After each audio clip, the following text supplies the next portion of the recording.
Max Orland, Melbourne Football Club. You're listening to the Coaches Panel. This is Nat Fyfe from the Fremantle Footy Club. Trent Cotchin from the Richmond Footy Club. Scott Pendlebury from the Collingwood Football Club. You're listening to the Coaches Panel. Patrick Cooch from the Carlton Footy Club. It's Rory Sloane here from the Adelaide Crows. This is Tom Mitchell. You're listening to the Coaches Panel. When we opened up our fantasy football apps to start the preseason, we were confronted with one big problem: the forward lines.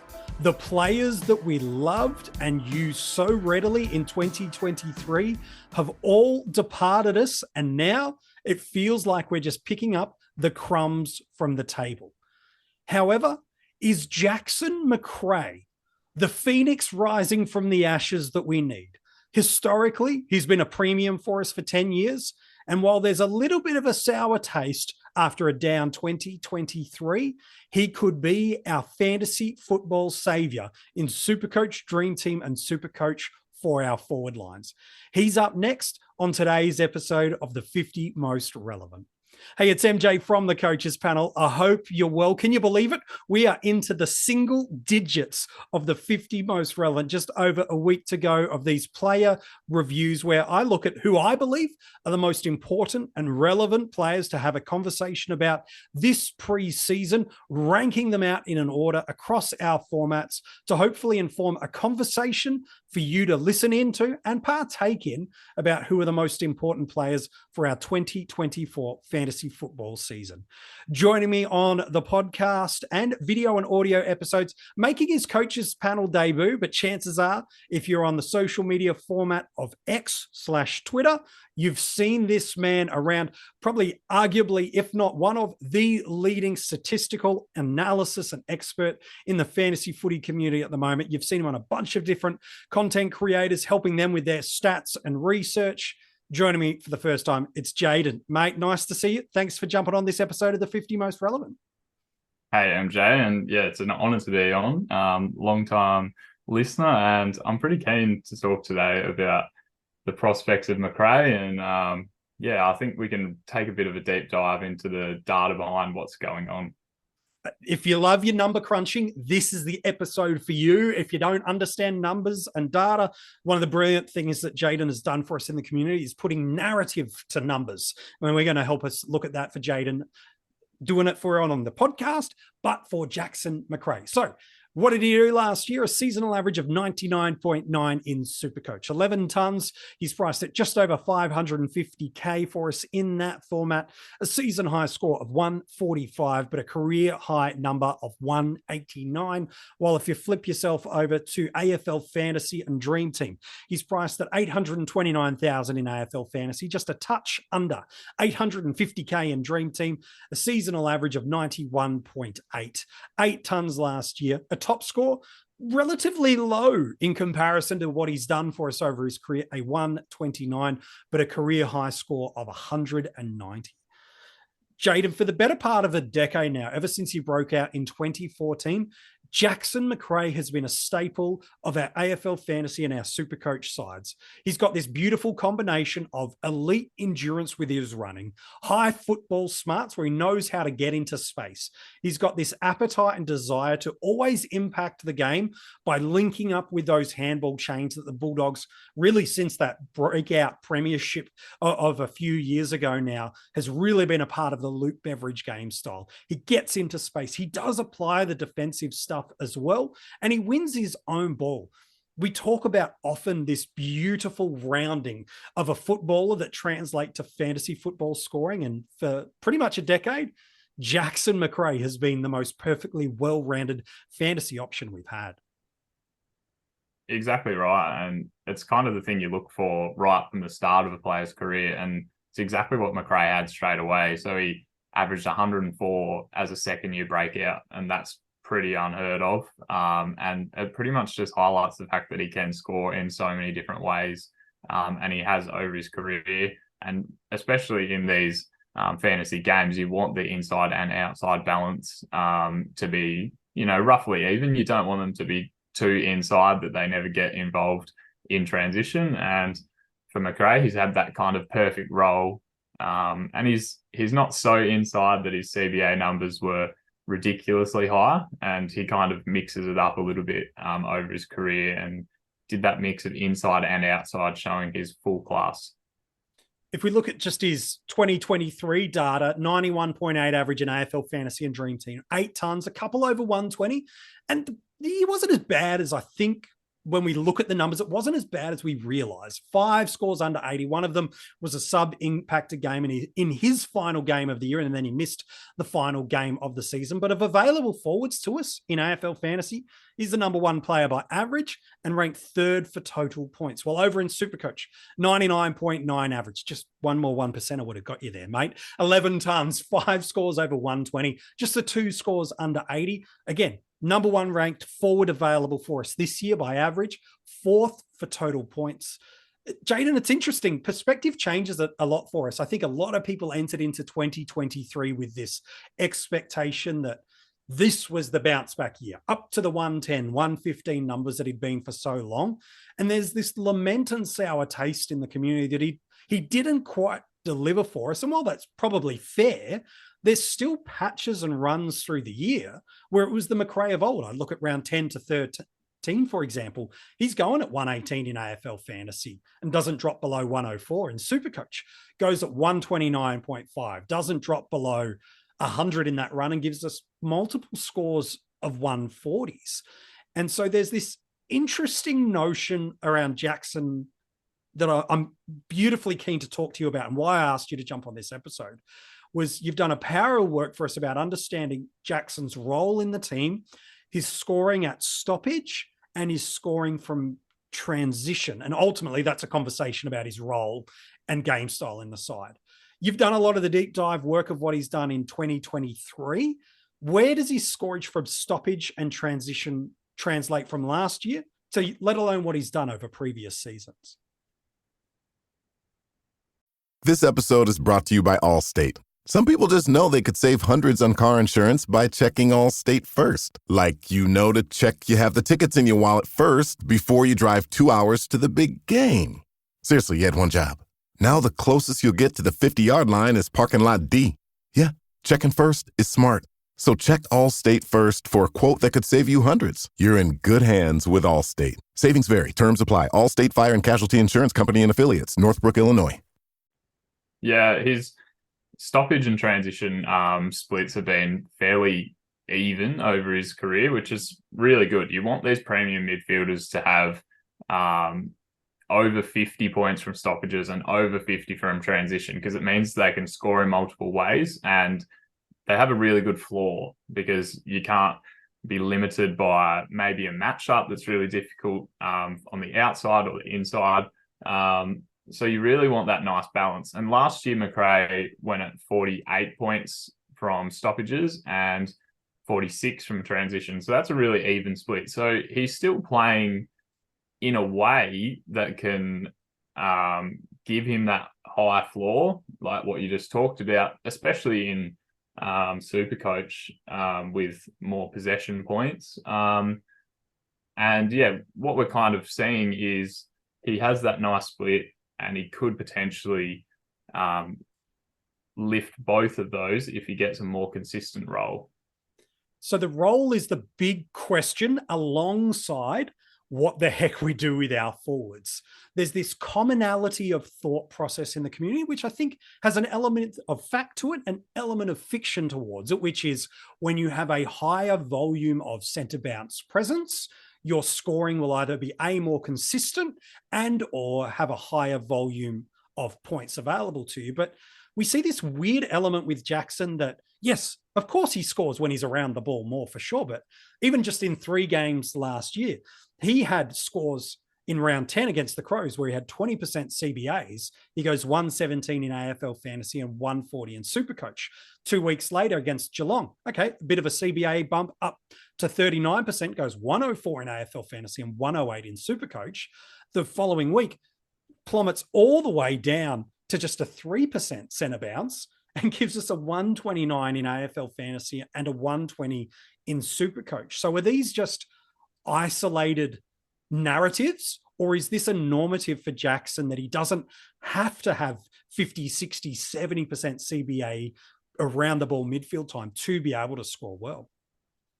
Yeah, exactly right. We want we want our forwards typically to be the ones that are pushing into the midfield. And that's what we've seen over the last decade. So like prior to 2021, every single year we had a forward that was priced at 92 plus. We had 5 of them in each year at least. And then over the last 2 years, it's 3 and 4 expensive forwards. And this year, Macrae's the most expensive and he's under 92. So he's at 0. So we're kind of in a really unique position where none of the forwards have really had a consistent centre bounce role. There's none that are really dominating in the midfield, especially compared to last year. And with Macrae, it is very confusing because coaches will be like, okay, we want him to be in the centre bounces, but typically over his career, with a nice even split between stoppages and transition, his scoring tends to be fairly random. It's nothing to do with the role. So I did a bit of deep dive into this, and essentially Macrae has 0 correlation between centre bounces and how many points he's winning from stoppages. So you mentioned the Adelaide game. He scored 68 points from stoppages in that game, and that was his highest game for the year. But then you talked about the Port Adelaide game where he had very little CBAs and he scored 58, which is well above his season average. So it's very confusing, and there's essentially just no correlation at all. And that holds up over the last 3 years as well. There's no explanation for what his role is doing to his scoring. His scoring is just random. When I watch Jackson Macrae, and we need to treat data and analytics really importantly with understanding of the game of football as well. And that's what I've really appreciated about what you're bringing to the fantasy football table, is it not just here's a data crunch, figure it out yourself and let your confirmation bias run with it, is you're adding and threading narrative for us that we either don't understand or haven't been able to find language to be able to put our gut feels or our interpretations on. Like, just go back and watch some Jackson Macrae games over the past couple of years. Where is it that you find yourself noticing Jackson Macrae? Follow him in a game. Watch just the elite gut running of this player to get to contest, to the next contest, to the next contest, to get to the link up play, to get that transition points and clearance moments and all these elements that Jaden is talking about. So the key that unlocks Jackson's scoring, I don't think his role at all. I think it's helpful when you're around the ball more, for sure, but it's him getting into that ability to use his work rate and gut running and for the way the Bulldogs play that unlocks his scoring for us in the coming season is critically viable and critically important for us. But I'm curious about your take about Macrae in general. I'll get your comment on the forward line in general. You mentioned about how he's so much higher, both in points and in average and in centre bounce presence compared to a lot of what the other options are. But I think a lot of the attraction for us about Jackson Macrae pre-hamstring injury, which we'll talk about in a sec, was it just feels safe. I'm going to get F1, barring drastic injuries. I just can build around it, and I might not make a big bang out of it. It's not going to hurt me. I'm just going to take an F1 that'll probably be a top 10 forward for us without DPPs, knowing what we're going to gain. But is it true statistically from what you're seeing in trends that Jackson Macrae is the safe option for us if we head towards him? Yeah, so like I said before, the forward line has no top price players at all. So coaches are looking and thinking, okay, who is actually going to be a top 6 forward by the end of the year? And I think that's part of the reason why still over half of coaches, despite an injury niggle, have him in that team currently. And in terms of how he's gone over the last, say, 3 years, he's gone from a streak of 110 averages, dropping that down to 104 in 2022, and last year just below 92. So he's pretty much dropping off 12 points per year. And if we're saying that his role is random and that doesn't affect his stoppage and transition scoring, well, as a competition rule, you can understand why centre bounces affect stoppage scoring. But funnily enough, if you just look at the correlation between transition scoring and centre bounce scoring. There's absolutely none. So plenty of coaches out there might be thinking, okay, well, if he just gets a centre bounce role, he'll be fine. And while that is true, Macrae individually is a bit of a random scorer because, like you said, he has that outside work rate, and competition-wide, that is not dependent on a centre bounce role. So that can often depend a little bit on the matchup, things like that. And over these last 3 years, where he's had a 12-point drop-off in each year, he's pretty much lost half of it from stoppages, but also lost half of it from transition. So that's really interesting to me, because what is causing a drop-off in transition when we know it's got nothing to do with his role? And maybe it's just that he's been so good for so long and he can't really continue to do that. And I'm a little bit cautious on picking him because of that. Like, if he's not getting around the ground as potentially well as he did right from the start of his career, he was averaging 104 from very limited centre bounces. So if coaches think, oh yeah, last year was just an anomaly, it wasn't really, because he used to do 105 without centre bounces. So why was he only doing 91 last year? It's because of that transition scoring decreasing. And how much of this is impacted with the players that have come in? It's not just he's aging and pushing towards 30 and therefore it's the old man cliff that's coming our way. It's looking at the players and the game style evolution of the Bulldogs over the past couple of years. Because I see some thinking Bailey Smith's out of that team. And yes, he's been a really important link-up player for them. His run and carry has been important. So there's some in the community that go, Bailey Smith out through an unfortunate absence through ACL. That might be the bump that he needs, because in a CBA's presence, Bont, Libba, they're locked. They're not playing anywhere else but as inside midfielders. That is where they're going to be. And the third, fourth, fifth fiddle, sure, you can have that conversation. But I don't think Smith out ultimately means Macrae pops, because we saw Caleb Daniel start to pick up some of this presence last year. They've used Bailey Dale at times through there, Jason Johannesson at times through there. Even Toby McLean and Riley West got the odd push-up high moment to link up and transition. Some are thinking the arrival of James Harms hurts him. Well, no, I don't think there's that direct correlation in game style and play. But there is one Western Bulldog player I'm intrigued on your thoughts around that has been around this universe of the Bulldogs for the past couple of years, and that's Adam Treloar. Is he the one that actually unlocks the scoring, either the limiting or the freeing up of scoring, for what we might see of Jackson Macrae this year? Yeah, I think that is ultimately the main reason for Macrae's change in scoring, because Treloar is a very similar career build to what Macrae has done. He was a good scorer from the start. He had some massive years when he was still at Collingwood, and now he's at the Bulldogs. He's kind of that similar player where he can score inside and outside, and he's really good running. If we look at how it's kind of broken down from a stoppage point of view, Macrae was 5 points clear of any other Bulldog in 2021.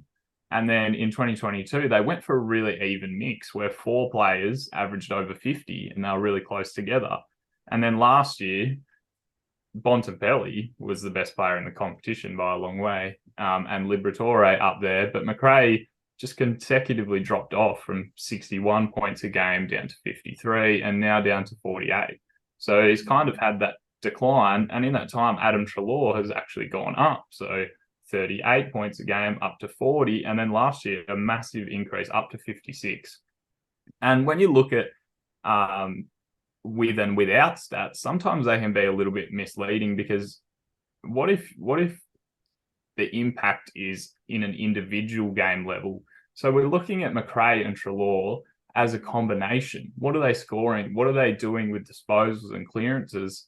It's actually really consistent year on year if you add Macrae and Treloar together. But the problem is last year that Treloar was doing most of that, not Macrae. So as a team together, those two, they score really well, but one of them can only go good at the same time, essentially. So if Adam Treloar's not in the team, if injury pops, could that be the pathway to Jackson Macrae giving us that hot start to the year? Or will this on one week, off the next week continue on in 2024? We speak of injuries. Jackson's the one that's currently navigating his way through a hamstring injury. The club are really confident and have given every indication that he'll be fine for the preseason matches that take underway, which is where, as you mentioned, Jaden, there's still that community of interest to go, I'll just keep him in at F1 and then I'll base my decision off the back of that. And I understand that narrative, but what I'd encourage you, if you are a Macrae owner right now, is try something different with your structure at the moment. You know what your team looks like with Macrae in at F1. You can easily adjust back if, as Jaden's mentioned, well, if there's a linkage here with Treloar and Treloar's out, you know what that team structure will look like. What you don't know is if Macrae's not at F1, because you're either hearing through this episode some statistical, not hesitation, but some statistical flags to be able to wave and giving you important information for it. What does your team do? Because I think, Jaden, in general, people are looking at the forward lines and going, I just don't like it at all. No matter the structures, I think if you poke any coach outside of a couple of rookies, they're feeling a little bit like it's a house of cards at the moment. Yeah, and I think that's essentially the reason for why he's still so heavily owned, like you mentioned. So I think it is really interesting to, even if you don't think about his injury at all, because he'll probably be fine, just have a go, like you said, where you don't pick him and see where you can spend the money elsewhere. We're playing salary-based games here, so you need to be using your money in a wise way. If Macrae continues to drop off like he has over the last 3 years, without any real role correlation to that, if he's dropping off potentially because he's been so good for so long and that's what we've expected, and now he's kind of coming out the end of that, are you really wanting to pick him if he averages, say, 85? What if he goes exactly 90? That might not be a top 6 forward. In fact, we have the least amount of DPPs since 2014. So there's no DPPs in the system right now. So there's so many players that could potentially be gaining it. I think last year we had very consistent roles. There wasn't a lot of in-season DPPs compared to the 2 years before that. So the roles were fairly consistent last year. And what that means is a lot of players only have one position. So there's plenty of room for players to add that secondary position. And potentially we could be completely fine in the forward line by round 6. So I'm really want to encourage you to have a go and see if you think Macrae's scoring is to do with his role, then fair enough. And you might understand that by watching the game. But in terms of statistics wise, I think that drop off can't be explained by role. He used to be able to score well without centre bounces, and he's not doing it anymore. So I want to encourage you to play around with your team, because it is salary based. You want to be spending your cash in an efficient way. You want all your players to increase in value in an ideal world. So just play around with, is Macrae going to increase? Maybe you just look for more value in the forward line. That's certainly something that people have looked at, especially now that he's had that injury flag. Depending on when you're listening or watching this episode, we've got give or take a month till football officially gets underway, where the points and the games actually matter. And so, as Jade's alluded to, you've got time on your side. And the good thing for us in that is we've got time to watch what happens with all the available forwards to us. We'll see these breakouts. Are they emerging? We'll hear from clubs, from players, from coaches, and from watching games of football. We will see roles emerge, structures emerge, game style pathways start to hit, and we'll get more pieces of information that will either confirm, no, Macrae is not the correct pathway for me, or yes, he is. If you're looking for a final reason to pick him, well, from a structural perspective, they've got a good buy, round 15. It's really nice. He's available for you through, should he be fit, all 14 games that gets you through every other best 18 approach. And with a guy of his ceiling potential, albeit legacy, that's really important for us to maximize ceiling potential. And as we mentioned just the other day, when we talked about Marcus Bontempelli on the 50 most relevant, the Bulldogs have statistically, and it's using 2023 data, so we know it can change as the year goes on, probably one of, if not the best matchups for midfielders. They have Melbourne, Gold Coast, West Coast, Geelong, Essendon, and St Kilda as their matchups. And so there's a world, Jaden, where a lot of ifs have to come his way.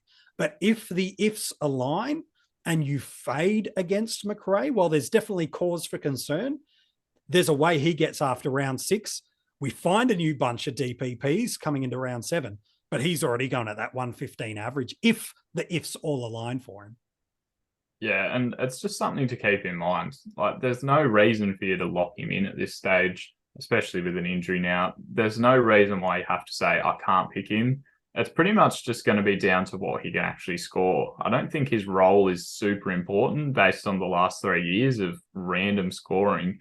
If he looks good and he's scoring well in the preseason games, have a look at the midfield mix. There's very much a world where you end up picking him, but I just want you to be careful and think, is this going to be the best thing for my team from a salary point of view? There's so many players we get stuck with each year and we can't get rid of them, and they're losing a lot of cash. And I fear that with these early buys as well, you won't potentially have the trades that you need to potentially get rid of a player like Macrae, especially if you're picking him for his ability to potentially be a keeper, a top 6 forward for the year.